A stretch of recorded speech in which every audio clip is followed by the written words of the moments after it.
Para ibu dan bapak, teman-teman muda, anak-anak yang terkasih, selamat pagi ya. Kita bersyukur untuk hari yang baru yang Tuhan limpahkan kepada kita. Hari ini Senin 15 Mei. Kita bersyukur untuk rahmat Tuhan yang senantiasa dilimpahkan oleh Allah sendiri. Bersyukur untuk hari yang baru ini, memulai aktivitas kita.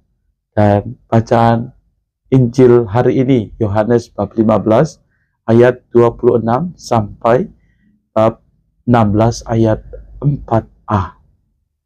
Dikatakan bahwa dalam amanat perpisahannya, Yesus berkata kepada murid-muridnya, "Jikalau penghibur yang akan kuutus dari Bapa datang, yaitu roh kebenaran yang keluar dari Bapa, ia akan bersaksi tentang aku.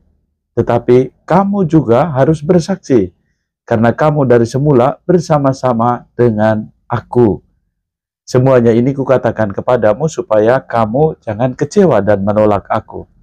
Kamu akan dikucilkan, bahkan akan datang saatnya bahwa setiap orang yang membunuh kamu akan menyangka bahwa ia berbuat bakti bagi Allah.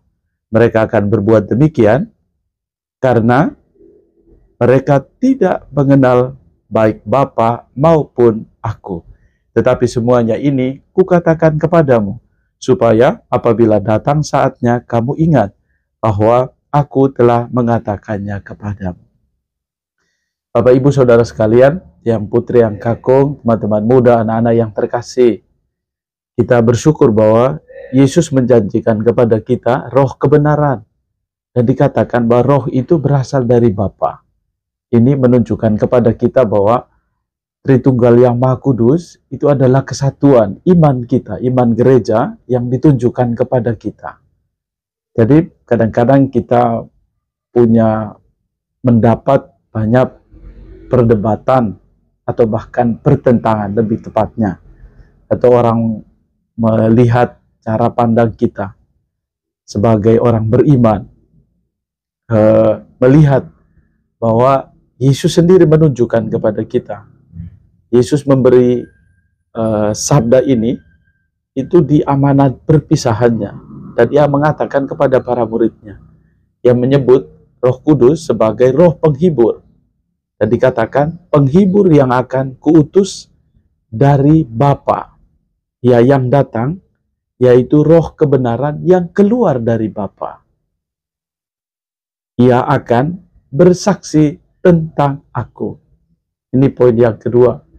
Sesudah kita tahu bahwa roh itu berasal dari Allah, menjadi kesatuan Allah Bapa, Putra, dan Roh Kudus, kesatuan yang sungguh-sungguh mengimani, memberi peneguhan iman bagi kita.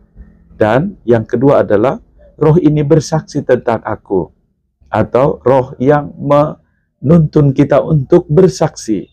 Dikatakan di ayat yang ke-27, tetapi kamu juga harus bersaksi, karena kamu dari semula bersama-sama dengan aku. Kita yang mengenal Kristus, yang mengimani dan yang punya pengalaman iman akan Allah, diajak oleh Yesus untuk bersaksi. Semuanya ini kukatakan kepadamu. Yang ketiga, supaya kamu jangan kecewa dan menolak aku. Pertama-tama kita sadari bahwa konsekuensi dari iman yang teguh, seringkali kita mendapatkan penolakan bahkan dari keluarga atau komunitas kita sendiri. Kekuatan dan peneguhan akan iman. Jangan kamu kecewa dan menolak aku. Dan ingat, Tuhan Yesus sudah ingatkan, hati-hati, kamu akan dikucilkan. Bahkan akan datang saatnya bahwa setiap orang yang membunuh kamu akan menyangka bahwa ia berbakti bagi Allah. Mereka akan berbuat demikian karena mereka tidak mengenal baik Bapa maupun aku, Yesus sendiri. Maka Yesus mengingatkan kita dan rambu-rambunya. Semuanya ini sudah kukatakan kepadamu, supaya apabila datang saatnya, kamu ingat bahwa aku telah mengatakannya kepadamu. Tuhan mengingatkan kita supaya pada saat kita mengalami penderitaan, kita harus ingat bahwa Tuhan terlebih dahulu mengalaminya. Atau lebih tepatnya, Tuhan memberi teladan bahwa saya sudah mengalami, maka kamu pengikutku, pasti lambat laun kamu pun akan mengalami pengalaman itu. Bisa jadi porsinya kecil, bisa jadi porsinya sedikit. Bukan soal besar porsinya atau kecil porsinya, ukurannya, tetapi Yesus mengingatkan kita bahwa Ingatlah pada saat kita mengalami pengalaman kesulitan, Tuhan terlebih dahulu melewati pengalaman penderitaan itu dan menerima, merangkul pengalaman penderitaan menjadi bagian dari perjalanan salib. Sekali lagi, tidak ada kebahagiaan tanpa penderitaan. Semoga ini menguatkan kita dan menuntun kita untuk semakin beriman. Kiranya Roh Allah sendiri, Roh kebenaran yang menuntun dan mengajari kita untuk senantiasa bersaksi.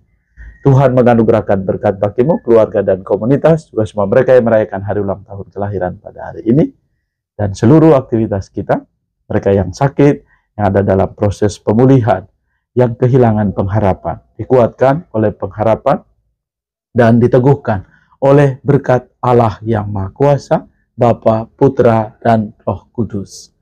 Tuhan Yesus memberkati.